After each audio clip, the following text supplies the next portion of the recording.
The thing that the wealthy tend to know is, first of all, that the charitable deduction is one of the best deductions out there.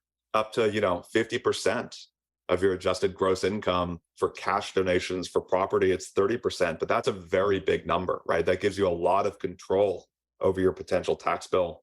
The second thing that they know is that donating assets that have appreciated is so much better because not only do you get the full benefit of the fair market value of the security, right? The ETF, the stock, the crypto, but you never pay capital gains taxes. And so that means that, if you had an index fund, like, a lot of people have index funds, not for just a couple years, but for 5, 10, 20 years.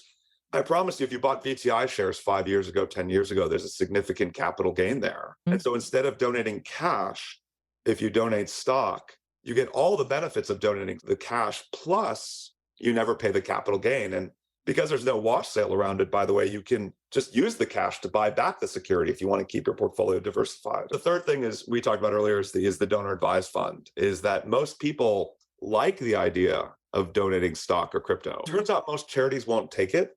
In most cases, people don't want to give all the money to just one organization. And by putting that money in a donor advised fund, you have all the time and flexibility you need.